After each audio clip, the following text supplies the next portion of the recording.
ಶ್ರೀ ಪರಮಾತ್ಮನೇ ನಮಃ. ಶ್ರೀಮದ್ಭಗವದ್ಗೀತಾ ಅಥ ದ್ವಿತೀಯೋऽಧ್ಯಾಯಃ. ಸಾಂಖ್ಯಯೋಗಃ. ಯಃ ಸರ್ವತ್ರಾನಭಿಸ್ನೇಹಃ ತತ್ತತ್ಪ್ರಾಪ್ಯ ಶುಭಾಶುಭಂ ನಾಭಿನಂದತಿ ನ ದ್ವೇಷ್ಟಿ ತಸ್ಯ ಪ್ರಜ್ಞಾ ಪ್ರತಿಷ್ಠಿತಾ.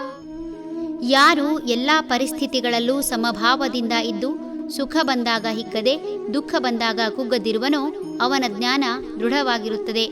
ಹೊಟ್ಟೆ ಉರಿಯುವ ಮಾತಿಗೆ ಬೇಸರ ಏತಕ್ಕೆ? ಕೆಲವರು ಕಠಿಣ ಮಾತುಗಳನ್ನು ಆಡಿ ಮನಸ್ಸನ್ನು ನೋಯಿಸಿ ನಂತರ ನಾನು ಹೀಗೆ ಹೇಳಿದೆ ಅಂತ ಬೇಸರಗೊಳ್ಳಬೇಡಿ ಎಂಬ ನುಡಿಯನ್ನು ಸುಲಭವಾಗಿ ಹೇಳುತ್ತಾರೆ. ಅವರ ಮಾತುಗಳು ಎಲ್ಲೆಲ್ಲಿ ಹಾನಿ ಮಾಡಬೇಕೋ ಅಲ್ಲೆಲ್ಲ ಹಾನಿ ಮಾಡಿಯಾಗಿರುತ್ತದೆ. ಬಾಯಿ ಮಾತಿಗೆ ಬೇಸರಗೊಳ್ಳಬೇಡಿ ಎಂದರೆ ಹೊಟ್ಟೆ ಏನು ಇಡೀ ದೇಹವೇ ಉರಿದಾದ ಮೇಲೆ ಬೇಸರಗೊಳ್ಳದೇ ಇರುವುದಕ್ಕೆ ಇನ್ನೇನು ಉಳಿದೀತು? ವ್ಯಕ್ತಿಯ ಶಬ್ದ ಅದೆಷ್ಟು ಕಠಿಣವಾಗಿರಬಹುದು ಊಹಿಸಲು ಸಾಧ್ಯವಿಲ್ಲ. ಬೇಸರಗೊಂಡ ವ್ಯಕ್ತಿ ನಿಜ ಸ್ಥಿತಿ ತಿಳಿಸಲು ಇಂತಹ ವ್ಯಂಗ್ಯ ಮಾತನಾಡದೆ ವಿಧಿಯಿಲ್ಲ. ಆದರೆ ಜ್ಞಾನಿಯಾದವನು ಶಬ್ದ ಕಠಿಣವಿರಲಿ ಮೃದುವಿರಲಿ ಯಾವುದೇ ಶಬ್ದದ ಬಗ್ಗೆ ಯೋಚಿಸದೆ ಅದು ತನಗೆ ಹೇಳಿದ್ದು ಎಂಬ ಭಾವನೆ ತಾಳದೆ ತನ್ನ ಮನಸ್ಸಿನ ಮೂಲಕ ಅದು ಅವನ ದೇಹವನ್ನು ಹೊಕ್ಕು ಘಾಸಿಗೊಳಿಸಲು ಆಸ್ಪದ ನೀಡುವುದಿಲ್ಲ. ಅಗತ್ಯ ಇರುವ ಶಬ್ದ ಮಾತ್ರ ಸ್ವೀಕರಿಸುವ ಜ್ಞಾನಿ ಬೇರೆ ಯಾವ ಶಬ್ದದ ಬಗ್ಗೆಯೂ ಮನಸ್ಸು ಹಾಳು ಮಾಡಿಕೊಳ್ಳುವುದಿಲ್ಲ. ಕೆಲವು ಮನುಷ್ಯರಿಗೆ ಸುಖ ಬಂದಾಗ ನಿಂತ ನೆಲವೂ ಕಾಣುವುದಿಲ್ಲ. ಎಲ್ಲ ತಾನೇ ಮಾಡಿದೆ, ತನ್ನಿಂದಲೇ ಎಲ್ಲವೂ ಎಂಬ ಕಾರಣದಿಂದ ಹಿಗ್ಗುವುದು ನಿಶ್ಚಿತ. ಯಾರಾದರೂ ಅವರನ್ನು ಹೊಗಳಿ ಮಾತನಾಡಿದರಂತೂ ಅವರ ಹಾವಭಾವ ಮದ್ಯ ಕುಡಿಸಿದ ಕಪಿಯಂತಾಗುತ್ತದೆ.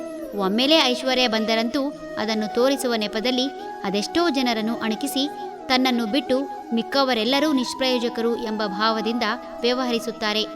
ಬಂದಿರುವ ಐಶ್ವರ್ಯ ಕಾಯಲು ಒಂದಿಷ್ಟು ಭದ್ರತೆ ಮಾಡಲು ಮನೆಯ ಸುತ್ತ ಕಬ್ಬಿಣದ ಬೇಲಿ ನಿರ್ಮಿಸಿ ಜನರನ್ನು ನೇಮಿಸಿ ರೇಷ್ಮೆ ಹುಳು ತನ್ನ ಸುತ್ತ ಗೂಡು ನೇಯ್ದು ತಾನೇ ಬಂದಿಯಾಗುವಂತೆ ಬಂದಿಯಾಗುತ್ತಾರೆ. ಆದರೆ ಜ್ಞಾನಿಯಾದವನಿಗೆ ಅಗತ್ಯಕ್ಕಿಂತ ಹೆಚ್ಚಿನದು ವಿಷ ಎಂದು ತಿಳಿದಿರುವುದರಿಂದ ಅದನ್ನು ಸ್ವೀಕರಿಸುವುದಿಲ್ಲ. ಸ್ವೀಕರಿಸಿದರೂ ಅದನ್ನು ಅವಶ್ಯಕತೆ ಇರುವವರಿಗೆ ಕೊಡುತ್ತಾರೆ. ಎಲ್ಲ ಸಮಯದಲ್ಲೂ ಸ್ಥಿತಪ್ರಜ್ಞನಾಗಿರುವುದರಿಂದ ಜ್ಞಾನದಿಂದ ವ್ಯವಹರಿಸುವುದರಿಂದ ಸುಖ ದುಃಖ ಯಾವುದೂ ಬಾಧಿಸುವುದಿಲ್ಲ. ಮನಸ್ಸು ಸ್ಥಿರವಾಗಿದ್ದು ಎಲ್ಲವನ್ನೂ ಸಾಕ್ಷೀಭಾವದಿಂದ ನೋಡುತ್ತದೆ ಹೊರತು ಸುಖ ದುಃಖ ಇವನ್ನು ಅನುಭವಿಸುವುದಿಲ್ಲ. ಸ್ಥಿತಪ್ರಜ್ಞನು ದೃಢ ಸಂಕಲ್ಪನು. ಹರಿ ಓಂ.